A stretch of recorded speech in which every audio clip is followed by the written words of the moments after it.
आप सुन रहे हैं अमेंद्र म्यूजिक एंड धारी टोला की शानदार प्रस्तुति। रे ऑर्केस्ट्रा बजा। डीजे अमेंद्र अंधारी टोला, DJ Amendra Andhari Tola, mix by DJ Amendra Sayam and Dhari Tola. निगे नोनी तोर काने बाली झुलथे, कनी हले देनी लंबी लंबी झुलथे। निगे नोनी तोर काने बाली झुलथे, कनी हले देनी लंबी लंबी झुलथे। एगा टोरा तोर मीठा बोली लागथे, नजरे नजर में तोर चेहरा झुलथे। एगा टोरा तोर मीठा बोली लागथे, नजरे नजर में तोर चेहरा झुलथे। कनी हले देनी लंबी लंबी झुलथे, कनी हले देनी लंबी लंबी झुलथे।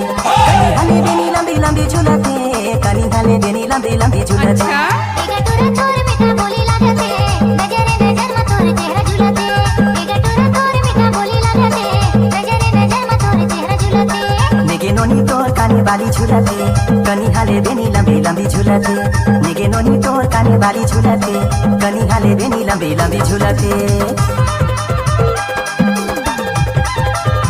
नाम तो सुना होगा डीजे अमेंद्र सयाम संचारी वाला। अच्छा, क्या नाम है आपका? डीजे अमेंद्र अंधारी टोला।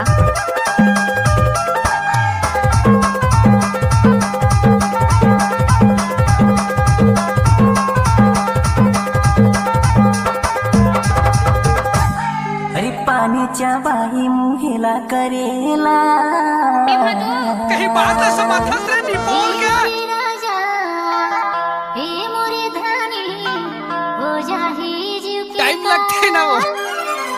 निगे नोनी तोर काने बाली झुलथे, कनी हले देनी लंबी लंबी झुलथे। निगे नोनी तोर काने बाली झुलथे, कनी हले देनी लंबी लंबी झुलथे।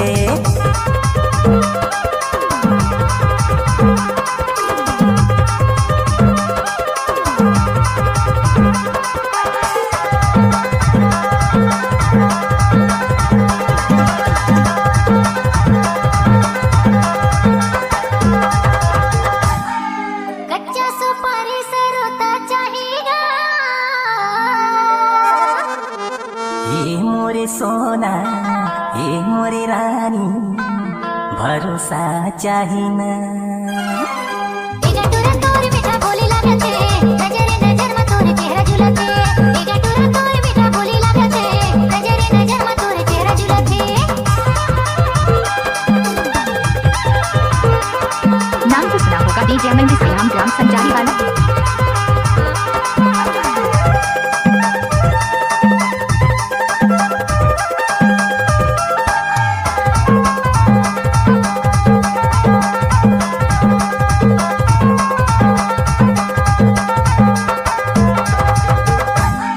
करीम खारी जामुन डरावो, हे मोरे हीरा, हे मोरे जोड़ी, अबे हमारे परगा। निगे नोनी तोर काने बाली झुलथे, कनी हले देनी लंबी लंबी झुलथे।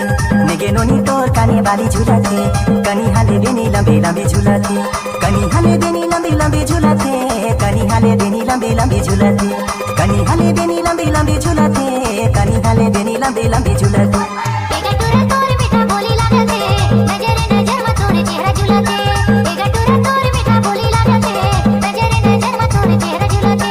निगे नोनी तोर काने बाली झुलथे, कनी हले देनी लंबी लंबी झुलथे। निगे नोनी तोर काने बाली झुलथे, कनी हले देनी लंबी लंबी झुलथे। नजरे नजर में तोर चेहरा झुलथे। कनी हले देनी लंबी लंबी झुलथे, कनी हले देनी लंबी लंबी झुलथे। कनी हले देनी लंबी लंबी झुलथे।